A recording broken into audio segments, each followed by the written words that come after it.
गर्भ में ही शिशु को 16 संस्कार सिखाए। कहानी 16 संस्कारों की पोटली। माँ के गर्भ से जीवन का आरंभ। राधा एक शांत और सुंदर गांव की शिक्षित बहू थी। विवाह के कुछ वर्षों बाद जब वह गर्भवती हुई तो उसका जीवन जैसे एक नए अर्थ से भर गया। उसकी सासू माँ, जो एक आध्यात्मिक महिला थी, उन्होंने उसे एक दिन लविंगली कहा, बेटी, ये बच्चा सिर्फ तुम्हारा नहीं, ये आने वाली पीढ़ी का भविष्य है। इसे सिर्फ जन्म मत दो, इसे संस्कार भी दो। राधा ने पूछा, माँ, क्या गर्भ में भी संस्कार दिए जा सकते हैं? सासू माँ मुस्कुराई, हाँ बेटी, गर्भ संस्कार के जरिए हम गर्भ में ही शिशु को भावनाएं, विचार और 16 महासंस्कार सिखा सकते हैं। कहानी आरंभ होती है। पहला संस्कार गर्भाधान संस्कार। राधा और मोहन ने संकल्प लिया कि वे इस संतान को ईश्वरीय आशीर्वाद मानकर पूरी श्रद्धा और प्रेम से उसका पालन करेंगे। उन्होंने पूजा की, सकारात्मक मनोवृत्ति के साथ गर्भधारण किया। ये पहला संस्कार था, गर्भ को सम्मान देना, उद्देश्यपूर्ण संतान का जन्म। दूसरा संस्कार पुंसवन संस्कार। गर्भ ठहरने के तीसरे महीने में राधा ने विशुद्ध सात्विक आहार लेना शुरू किया और अपने विचारों को और अधिक शुद्ध बनाया। उसने हर दिन भगवद गीता और रामायण का पाठ सुनना शुरू किया। उसके मन में था, बच्चा चाहे लड़का हो या लड़की, वो तेजस्वी, धैर्यवान और बुद्धिमान हो। तीसरा संस्कार सीमंटोन्नन संस्कार। 7वें महीने में राधा की गोद भराए हुई। उसकी सासू माँ ने बालकों के गुणों की बातें सुनाई। घर में भजन, संगीत और शुभवाणी गूंजने लगी। ये संस्कार था सकारात्मक वातावरण में गर्भस्थ शिशु को भावनात्मक पोषण देना। अब राधा ने प्रतिदिन ये 13 संस्कार देने का प्रण लिया। 1. सत्य का संस्कार सत्यवादिता। हर सुबह राधा अपने पेट पर हाथ रखकर कहती, मेरे बच्चे, तू हमेशा सच बोलना, सत्य ही धर्म है। वह महात्मा गांधी की कहानियां सुनाती, कैसे उन्होंने बचपन में झूठ नहीं बोला। 2. करुणा का संस्कार दया। राधा रोज आंगन में गाय को रोटी देती, चिड़ियों को दाना डालती और कहती, बेटा, सभी जीवों के प्रति दया रखना, वही सच्चा मानव बनाता है। 3. श्रम का संस्कार परिश्रम। वह हर दिन कुछ न कुछ नया सीखने की कोशिश करती, जैसे कढ़ाई, नई रेसिपी या पुरानी किताब पढ़ना।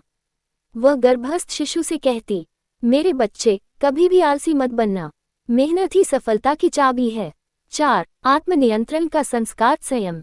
जब कभी वह गुस्से में आती, वह गहरी सांस लेकर शांत हो जाती और कहती, अगर मैं शांत रह सकती हूँ तो मेरा बच्चा भी संयमी बनेगा। उसने खुद मोबाइल, टीवी आदि से दूरी बना ली। 5. अहिंसा का संस्कार नर्म व्यवहार। राधा ने कभी किसी से ऊंची आवाज में बात नहीं की। जब मोहल्ले में झगड़ा होता, वह उसे देखकर भी ध्यान करती और कहती, बेटा, हिंसा से दूर रहना, शब्दों से भी किसी को चोट न पहुंचाना। 6. ज्ञान का संस्कार। राधा हर दिन 15 मिनट कोई अच्छी किताब पढ़ती, जैसे विवेकानंद की बातें या चाणक्य नीति। वह सोचती, बच्चे का मस्तिष्क गर्भ में ही जागृत होता है, मैं जो पढ़ूंगी वही वह सीखेगा। 7. आभार का संस्कार कृतज्ञता। रात को सोने से पहले राधा कहती, हे प्रभु, आज का दिन सुंदर था, मैं माँ बनने जा रही हूँ, इसके लिए धन्यवाद। वह बच्चे से भी कहती, बेटा, कृतज्ञता ही तुम्हें बड़ा बनाएगी। 8. अनुशासन का संस्कार। राधा दिनचर्या से चलती, सही समय पर उठना, खाना, आराम। शिशु के मन में समय का मूल्य गर्भ से ही बैठाने लगी। 9. श्रद्धा और भक्ति का संस्कार। राधा और मोहन रोज मिलकर सुबह गायत्री मंत्र और हनुमान चालीसा पढ़ते। बच्चे को उन्होंने बताया, ईश्वर में विश्वास रखना, पर अंधविश्वास नहीं।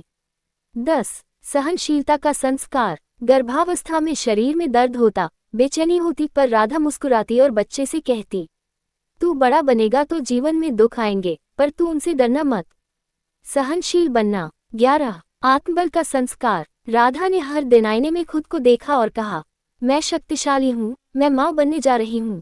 बच्चे को भी सिखाया, तू आत्मविश्वासी बन, परिस्थितियों पर विजय पा। 12. नम्रता और सेवा का संस्कार।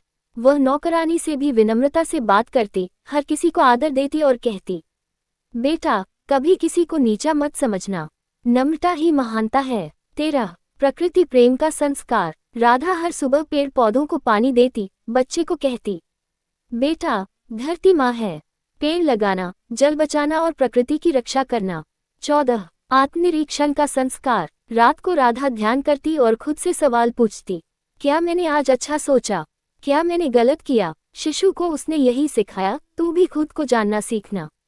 15. क्षमा का संस्कार। जब कोई गलती करता, वह कहती, बेटा, माफ करना सीखो, क्षमा सबसे बड़ी शक्ति है। 16 उत्साह और जीवन के प्रति प्रेम का संस्कार। राधा हर सुबह सूरज को देखकर मुस्कुराती और गुनगुनाती, हर दिन नया है, इसे प्रेम से जियो। बच्चे को भी उसने यही संस्कार दिया, जीवन से प्रेम करना सीखो।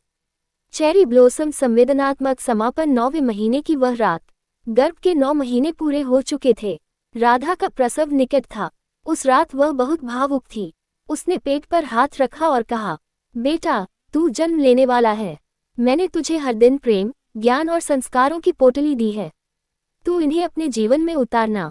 उसके आंसू बह रहे थे, पर होंठ मुस्कुरा रहे थे। पुष्पन का जन्म और भविष्य की झलक।